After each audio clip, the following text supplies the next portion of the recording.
Good evening, everyone. Myself, Aman Kochar, counseling psychologist, and today we are going to continue with the topic of intelligence that we studied yesterday. कल हमने इस intelligence के बारे में जाना था कि इंटेलिजेंस क्या है, किस तरीके के डेफिनेशंस आई हैं वर्ल्ड वाइड, साइकोलॉजिस्ट ने बताने की कोशिश करी थी, और उसके बाद हमने थ्योरीज ऑफ इंटेलिजेंस के बारे में आज बात करनी थी। आज स्टार्ट करते हैं थ्योरीज ऑफ इंटेलिजेंस के बारे में। थ्योरीज ऑफ इंटेलिजेंस के बारे में अगर मैं स्टार्ट करने से पहले आपको थोड़ा बताऊं, इंफॉर्मेशन दूं कि थ्योरीज ऑफ इंटेलिजेंस क्रिएट क्यों हुई थी या बनी क्यों थी, वो जानना थोड़ा ज़्यादा ज़रूरी रहेगा, इंपॉर्टेंट रहेगा। Theories of intelligence basically create इस वजह से हुई थी बिकॉज इंटेलिजेंस को, जैसा हमने कल जाना था, कि बहुत सारी डेफिनेशंस के साथ बताया गया है।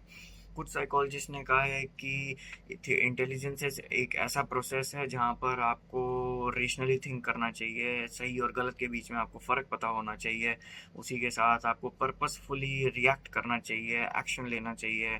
उसके बाद ऑक्सफोर्ड की डिक्शनरी में देखी थी जहाँ पर हमने बात करी थी कि the process of knowing, perceiving, learning and understanding, ये सारे टॉपिक्स थे, ये सारे हमारे पास कंसर्न्स थे इंटेलिजेंस को लेके। फिर उसके बाद कुछ और थ्योरिस्ट आए, साइकोलॉजिस्ट आए, जिन्होंने अपना अपना एक बेंचमार्क सेट किया इंटेलिजेंस के लिए और कुछ थ्योरीज प्रोवाइड करी।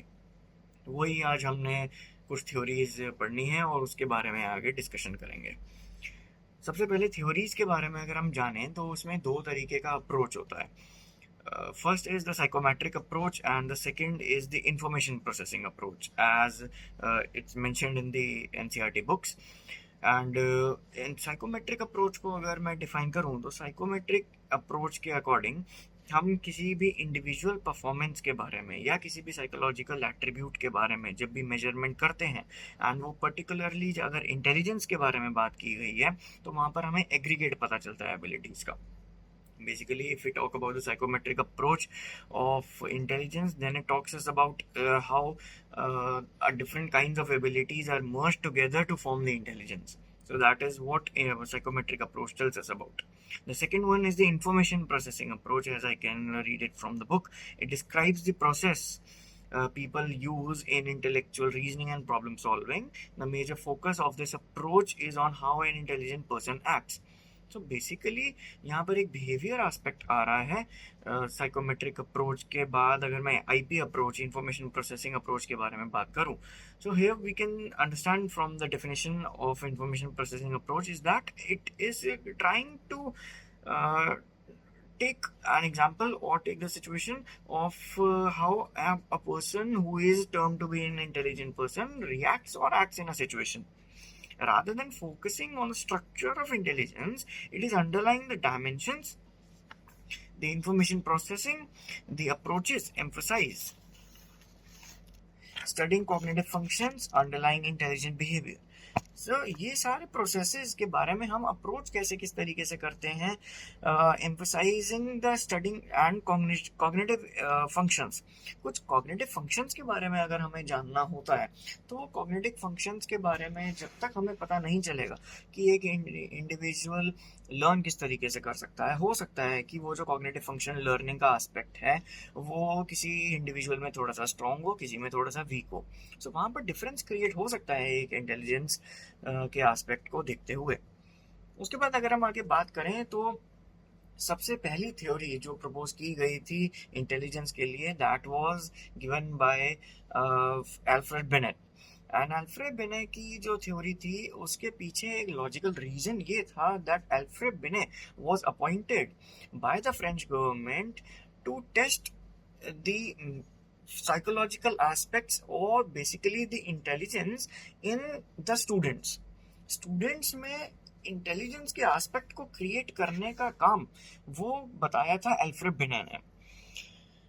The difference that he intended to delineate included a number of complex mental facilities such as memory, imagery, imagination, attention, motor ability and hand-eye coordination। जो एक बेसिक इंटेलिजेंस फैक्टर के बारे में हमें ये चीज़ें पता चलती हैं, as I can recall from my masters that I did.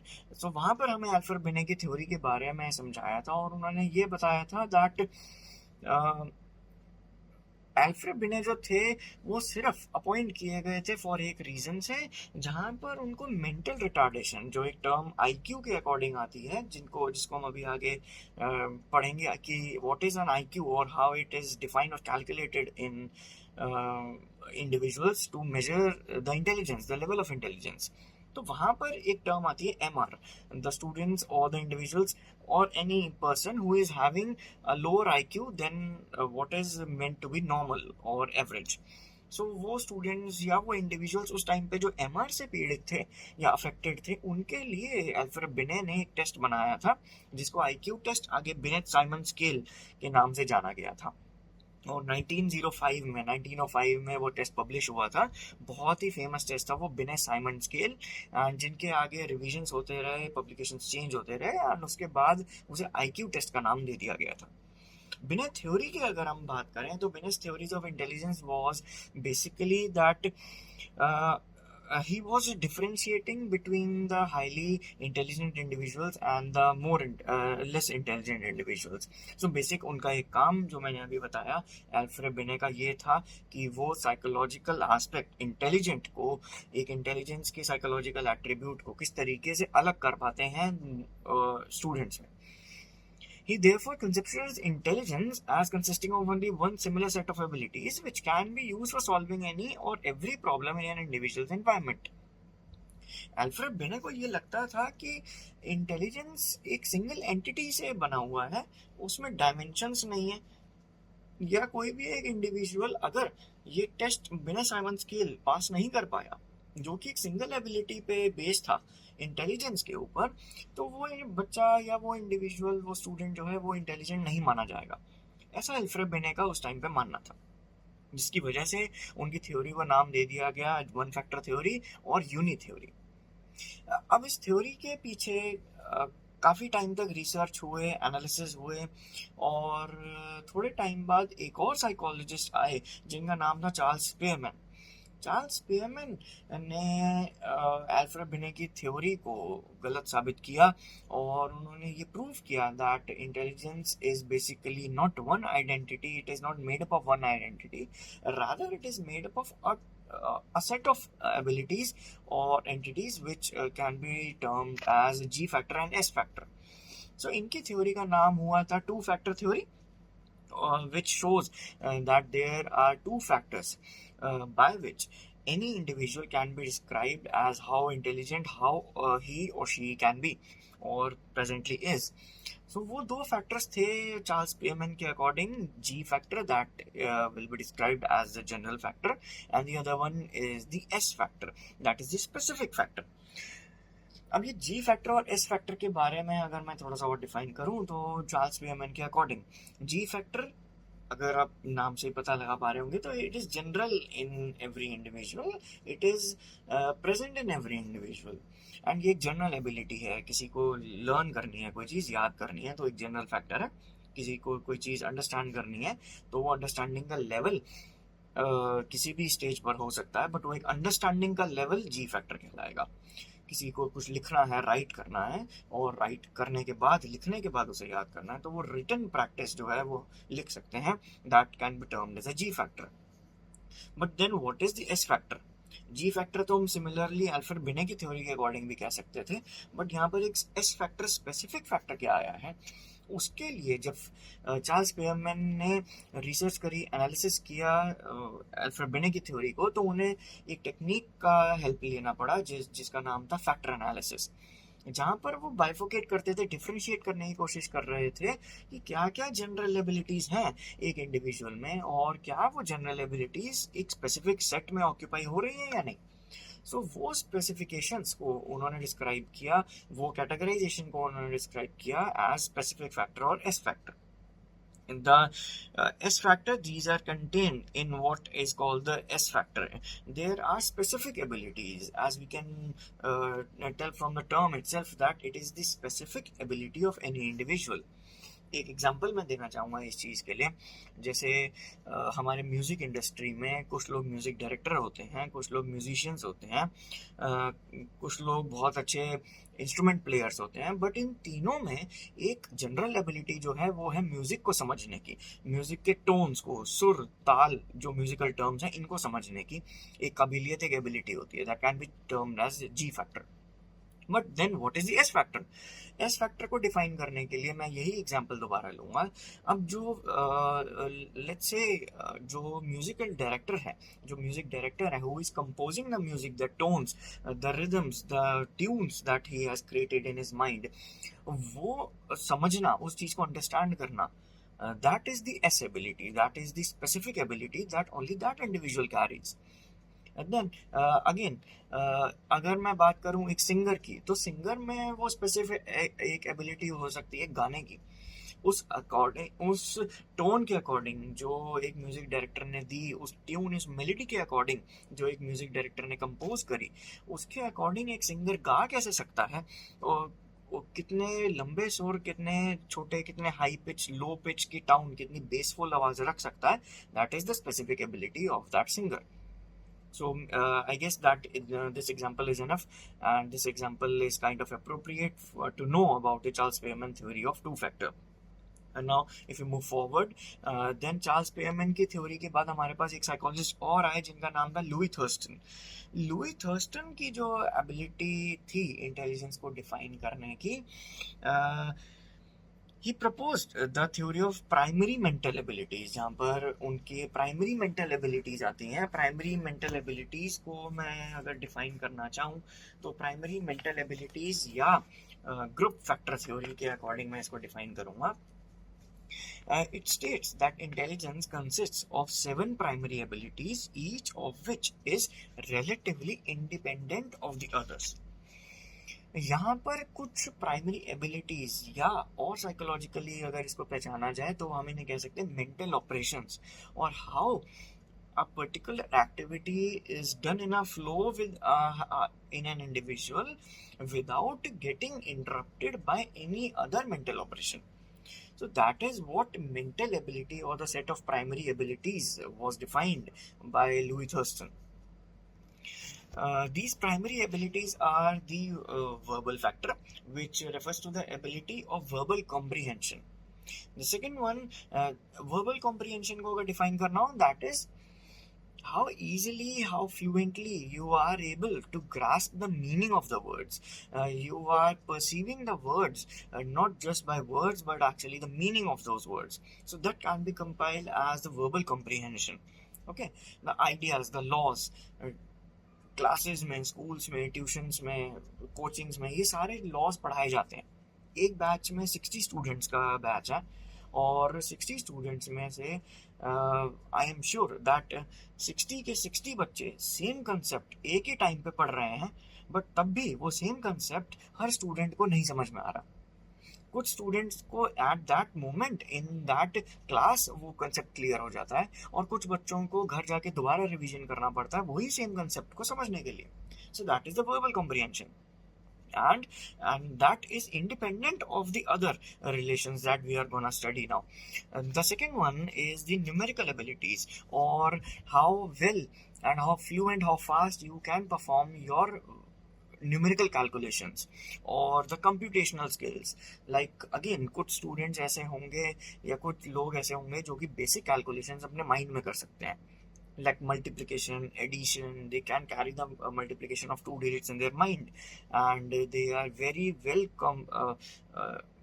I would say that they are very well researched in that. And वहीं पर कुछ बच्चे हैं जिनको बेसिक एडिशन या मल्टीप्लिकेशन में प्रॉब्लम आ सकती है. Yes, absolutely, there can be biological causes. We are not denying or overlooking those causes. But if there is no biological cause, or there is no hereditary cause, then we can say that there are the primary mental abilities or mental operations that are not being carried by the brain. Brain में neurotransmitters, brain में हमारे पास neurotransmitters, neuro फीडबैकिंग loops होते हैं जो कि energies को channelise करते हैं। बेसिकली लिंक्स क्रिएट होते हैं, इम्पल्सेस जनरेट होती हैं ब्रेन में। अगर एक टेस्ट आप पढ़ेंगे, उसका टेस्ट का नाम है MRIs एंड FMRIs, तो वहाँ पर आपको पता होगा उस टेस्ट के बारे में। अगर आप पढ़ेंगे तो उस टेस्ट के अकॉर्डिंग हमारा पास्ट किस तरीके से हमें इफेक्ट करता है। जब हम आगे चैप्टर्स पढ़ेंगे तो वहाँ पर मैं आपको इन डिटेल समझाऊंगा इन कंसेप्ट्स के बारे में। What is depression, what is post traumatic stress disorder, what are anxiety attacks, panic attacks. जो ये सारे बेसिक अटैक्स मैं अपने क्लाइंट्स में या जो मेरे पेशेंट्स होते हैं मैं उनमें देखता हूँ, and I try to resolve them as much as I can. So in depth मैं उन चैप्टर्स में बात करूँगा। बट अगर मैं न्यूमेरिकल एबिलिटीज़ या ऐसे प्राइमरी एबिलिटीज़ के बारे में बात करूँ तो ये यस, प्राइमरी एबिलिटीज़ आती हैं ब्रेन में, हमारे माइंड में इफेक्ट होती हैं ये सारी। The third is the space factor.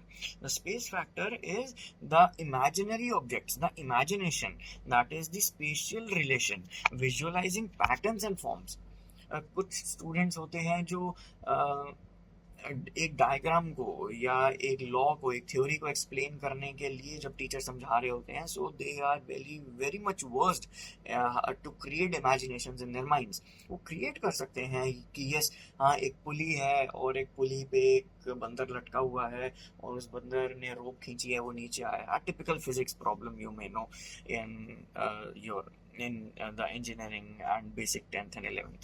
So basically ये आपको चीज़ें पता चल सकती हैं। Basic it is a kind of imagination sense. जो एक इमेजिनेटिव पावर होती है वो एक इंसान में कितनी है, that is defined by the spatial relation. Fourth one comes the perceptual speed, and perceptual speed is the speed in perceiving details. Perceptual speed, visual details को रैपिडली आप कितना ज़्यादा समझ सकते हैं। लाइक विजुअलाइजेशन आप कितनी कर सकते हैं। बोर्ड पर कोई क्वेश्चन चल रहा है, कोई क्वेश्चन सॉल्व करवा रहा है, एंड आप विजुअल कर सकते हैं उस क्वेश्चन का कि हाँ अब इसके बाद ये स्टेप होगा, अब इसके बाद ये स्टेप होगा, क्या ये गलत स्टेप हो गया है, बिकॉज इसके बाद आंसर ये आ सकता है।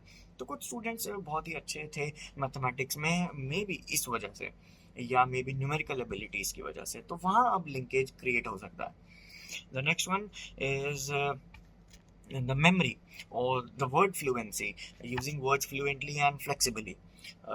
कुछ स्टूडेंट्स या कुछ इंडिविजुअल्स होते हैं that they are a bit hesitant in talking in front of people or giving a speech, or like when they are receiving an award or any kind of certification. So वहाँ पर उनको एक speech देना होता है, अपने बारे में बोलना होता है, तो वो नहीं कर पाते। बेसिकली ऐसा नहीं है कि in most of the cases there are anxiety issues, yes, I am not overlooking that again, but अगर वो एंजाइटी इश्यूज एक जनरल लाइफ में उस इंडिविजुअल के नहीं प्रेजेंट है, then we can say that हाँ कि उसमें वर्ड फ्लुएंसी थोड़ी सी कम है ना। तो उस चीज़ को इम्प्रोवाइज करने के लिए आप वर्ड फ्लुएंसी के टैक्टिक्स या टेक्निक्स को अप्लाई कर सकते हैं। रीडिंग, राइटिंग, रीडिंग न्यूज़पेपर्स, ये बेसिक एबिलिटीज़ हैं जो एक बिहेवियर को, एक हैबिट को फॉर्म करने में मदद करती हैं। And obviously these all the abilities can be learned if there is no case of any biological or hereditary cause. The next comes the memory, accuracy in recalling the information, how well you can recall the subjects that you studied or the concepts that you studied in your exam. So that is the memory aspect of that. The next comes is the inductive reasoning, the deriving general rules from presented facts. If we are able to reason out something, that means कि ये सही है या गलत है, हम इस चीज़ को प्रूव कर पा रहे हैं, समझ पा रहे हैं उस चीज़ को, then that is the concept of reasoning. After that हमारे पास ये दो थ्योरीज हमने पढ़ी, तीन थ्योरीज बेसिकली हमने पढ़ी। One was the one factor theory और the unit theory by Alfred Binet, the second was the two factor theory given by Charles Spearman, and the third one was the Louis Thurstone's primary set of primary mental abilities, the theory of primary mental abilities. Now let's continue with the another theorist who was Arthur Jensen. Arthur Jensen basically एक theorist थे जिन्होंने थोड़ा सा change करने की कोशिश करी थी टू फैक्टर थ्योरी को, और उन्होंने कहा था that there is a hierarchy model in terms of intelligence. consisting of abilities operating at two levels called the level 1 and the level 2. The level 1 is the associative learning in which output is more or less similar to the input. So वहाँ पर हमारे पास ये थी condition जहाँ पर हमने बात करी थी जेंसन के बारे में, आर्थर जेंसन के बारे में. आर्थर जेंसन ने ये बताने की कोशिश की थी जहाँ पर लेवल 1 में जो एसोसिएटिव लर्निंग होती है और लेवल 2 में जहाँ पर कॉग्निटिव कॉम्पिटेंस का काम आता है, जैसे कि level 1 is the rote learning and memory. Her individual, again coming back to that example of a batch of 60 students trying to understand one single topic that is being taught in front of them. So वो एक similar topic हर student को समझ नहीं आ रहा. According to the primary mental abilities of Thurstone, हमारे पास कुछ न्यूमेरिकल एबिलिटीज वीक हो सकती हैं, आइदर मेमोरी वीक हो सकती है, परसेप्चुअल स्पीड नहीं हो सकती. But according to Arthur Jensen there are two levels. The first level of is the rote learning और द मेमोरी. दैट इज कि आप लिख रहे हैं एंड आपको याद हो रहा है. वो एक टाइप का स्टूडेंट हो सकता है उस बैच में. सेकेंड स्टूडेंट हो सकता है कि वो लर्न कर रहा है उस चीज़ को, ठीक, और वहीं पर उसको लर्न करते करते टाइम लग रहा है. तो ये दोनों में इंटेलिजेंस का जो मेजरमेंट है वो ऑब्वियसली डिफरेंट हो जाएगा एंड हम उस चीज़ को डिफाइन कर देंगे that there is the level 1 working in that brain of that individual. Now what is level 2? Level 2 is the cognitive competence that involves higher order skills as they transform the input to produce an effective output. 10th में basic एक example जैसे trigonometric equations. तो trigonometry के बहुत सारे formulas थे हमारे पास, आइडेंटिटीज थी basically. Sine square theta plus cos square theta equals to 1 as I can remember correctly. So वो एक this is the memory aspect of mind, which is the level 2 according to Arthur Jensen, which worked currently in front of you. So वहाँ पर ये एक level 2 था. इसको मैंने उस टाइम पे when I was in 10th I memorized them and tried to read and write those equations and theories, and it got stuck in my mind. And currently I am trying to give that example in front of you as a level 2 example. So that is what Arthur Jensen meant कि कुछ बच्चे हो सकते हैं जिनको लिखने में वो लर्न कर पाए, रोट लर्निंग के जरिए से वो चीज़ों को मेमोराइज कर सकते हैं, और वहीं पर दूसरे एबिलिटी में जब वो लेवल 2 में प्रोसेस कर जाते हैं, लेवल 2 में पहुंच जाते हैं अपनी इंटेलिजेंस लेवल के उस हायरार्की में, तो वहाँ पर वो बताते हैं कि आप अपने उसी कॉग्निटिव स्किल को, उसी मेमोरी को, उसी लर्निंग को, उसी अंडरस्टैंडिंग और परसेप्शन को जब एक हायर स्टैंडर्ड्स के साथ यूज करते हो, then that becomes the transformation of input to an effective output.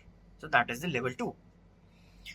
Now if we come to the J.P. Guilford method, the structure of intellect or the SOI model, then SOI model के लिए हमें समझना पड़ेगा कि SOI model JP Gilford ने दिया क्यों था, ठीक, और उसके लिए हमें डिफाइन करना पड़ेगा कि स्ट्रक्चर ऑफ इंटेलेक्ट बेसिकली होता क्या है.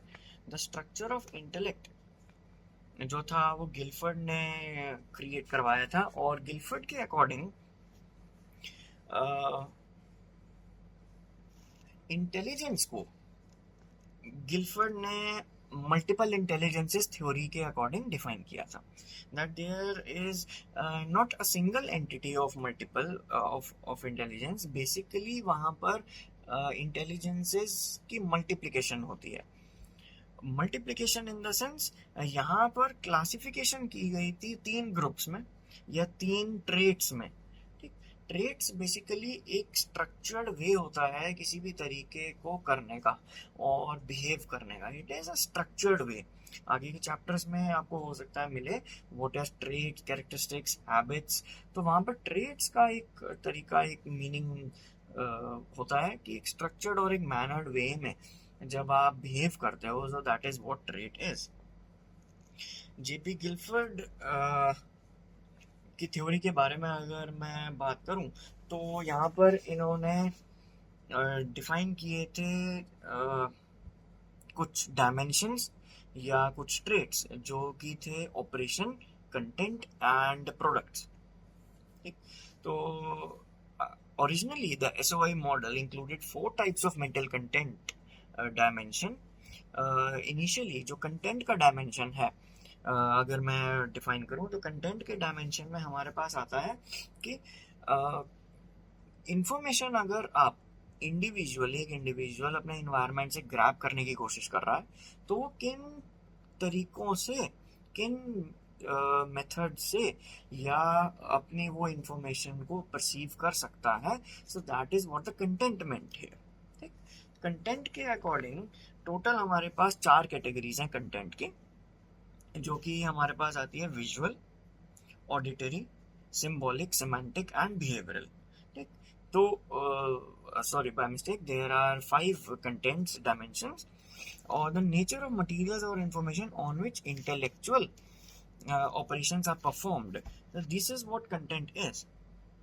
ऑपरेशन कहाँ पर अप्लाई किया जा सकता है, तो वो आपका जो एक ट्रेट आएगा, that is what the dimension is content dimension. Content में हमारे पास 5 तरीके के डायमेंशंस आते हैं। First is a visual, the information arising from the stimulation on the retina in the form of an image. Basically images form होती हैं, तो उस इमेज को हम ग्रैब करते हैं, समझने की कोशिश करते हैं एंड उस पर हम ऑपरेशन करते हैं, या हम उसका प्रोडक्ट, अभी मैं प्रोडक्ट भी समझाऊंगा क्या है, तो प्रोडक्ट को हम डिफाइन करने की कोशिश करते हैं उसमें। The second is the auditory, stimulation of the eardrums by the sounds and the waves. The third is the symbolic. Symbolic basically defines the signs that have basically no meaning for themselves. For example, the Arabic numerals or the letters of an alphabet. A, एक alphabet हमने अगर visualise किया, ए alphabet, तो ए को हम draw करते हैं दो लाइन से, जो कि कोज्वाइन होती हैं और बीच में उनके एक लाइन आती है, सो दैट इज ए। ठीक, ऐसे ही हमारे पास सारे अल्फ़ाबेट्स हैं, बट ये डेफिनेशन कैसे बनी कि ए वही अल्फ़ाबेट होगा, या ए को हम उस तरीके से ही ड्रॉ करेंगे? हम ए को वाई की तरह क्यों नहीं बना सकते, हम ए को एच की तरह क्यों नहीं ड्रॉ कर सकते, या हम 2 को या 3 को इस तरीके से क्यों लिखते हैं, हम 3 को 5 की तरह क्यों नहीं लिख सकते? सो that is what symbolic dimension means. Then the semantic basically is the words or sentences, or any kind of language that we use, and if it consists the words and sentences, then वो semantic information होगी। It can be either written, oral, or in one's mind as well। इंसान, एक student individual या एक इंसान जो है वो क्वेश्चन आंसर्स को रिपीट कर रहा है, बातों को याद कर पा रहा है कि उसने ऐसा बोला था, ऐसा बोला था, वो कंप्लीट कन्वर्सेशन को अपने माइंड में रिकॉल करने की कोशिश कर सकता है, that is semantic. The next one is a behavioural, the information perceived as act of an individual और इंडिविजुअल बिहेवियर, देन कि हमारा परसेप्शन के अकॉर्डिंग, एनवायरनमेंट के परसेप्शन के अकॉर्डिंग हम किस तरीके से एक्ट करते हैं, दैट इज बिहेवियर।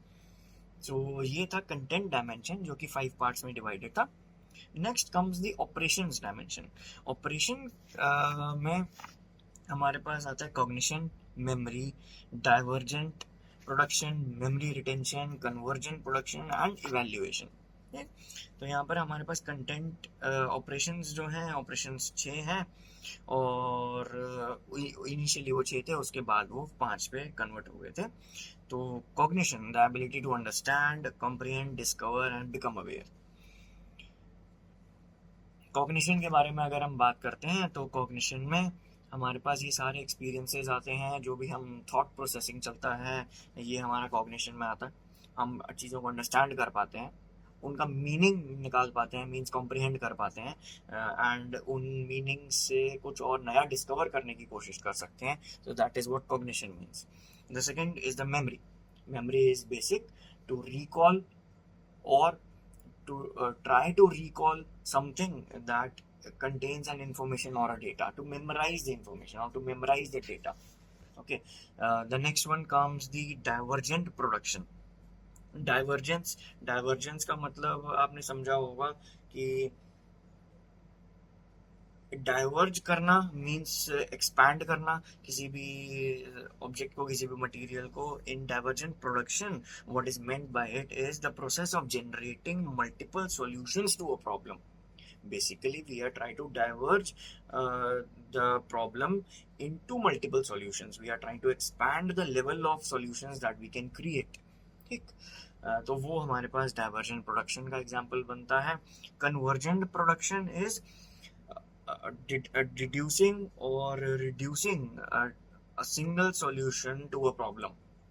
बहुत सारे सॉल्यूशंस थे, बट कुछ सॉल्यूशंस जो हैं वो वैलिड नहीं प्रूफ हो सके because of our cognition and memory, और may be we try the contents dimension, we visualize that, और we try to hear that thing, or we try to symbolize or imagine that aspect, then that comes the convergent production। तो हमारे पास basically एक ही solution आता है जिनको हम convert कर सकते हैं। The next is the evaluation. The evaluation part is where we try to judge whether an answer is accurate, correct, or incorrect. So that is what the operations dimension meant. Now, if we come to the products dimension, products are basically, as the name suggests, that these are the products. Products, किस चीज के products? When we are applying those operations to the content।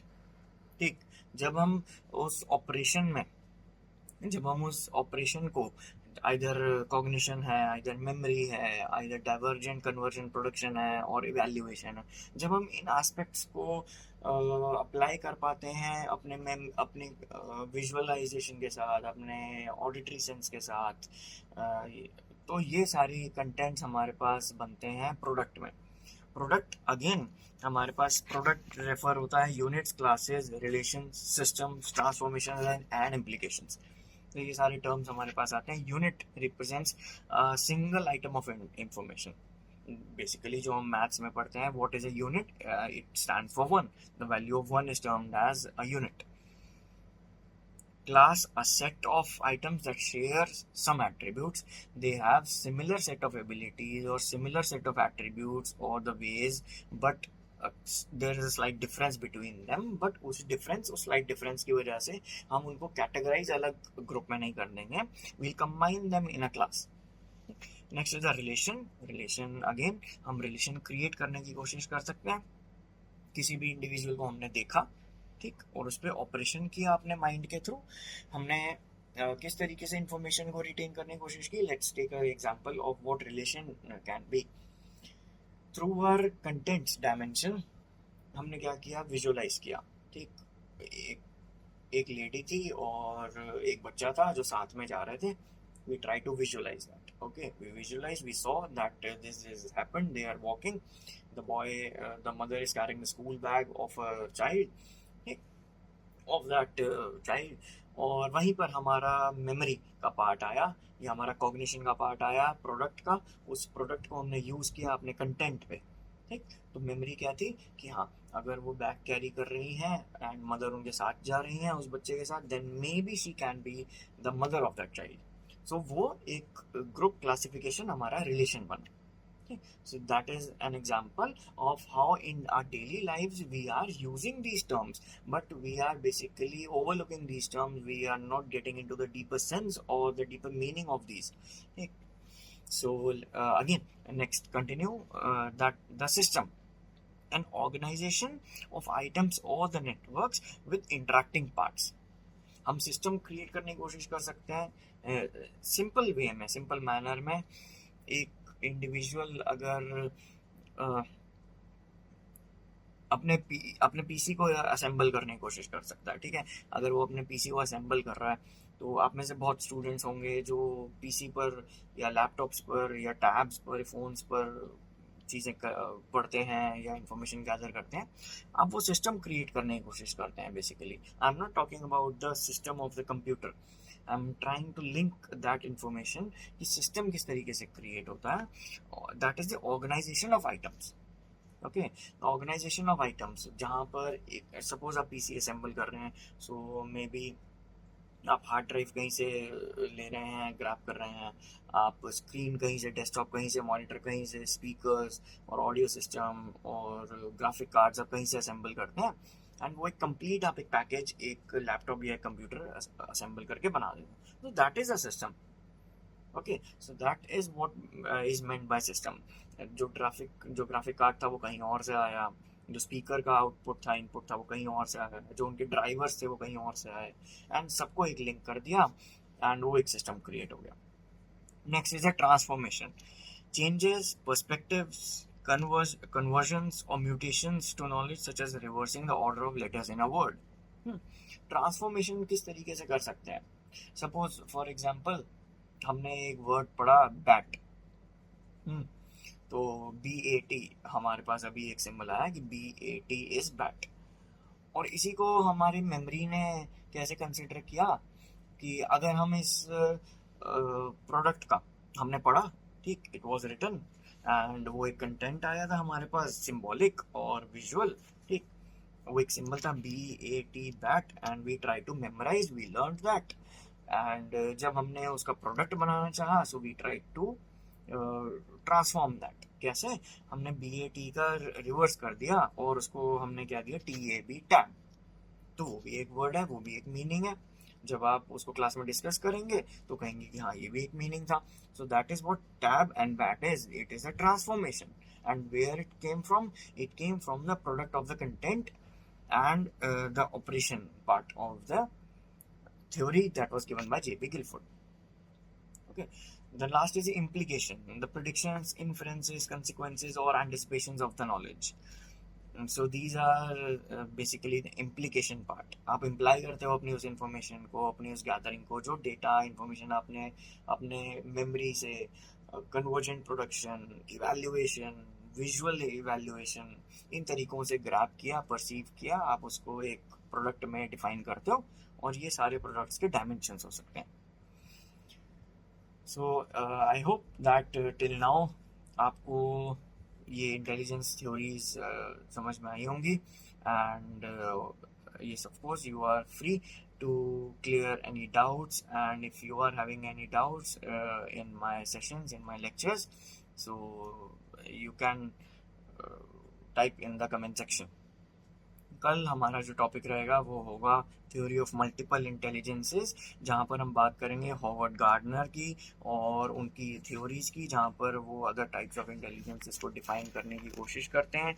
और उसके बाद ट्राइआर्किक theory जो कि Sternberg ने थी, एंड उसके बाद पास्ट थ्योरी.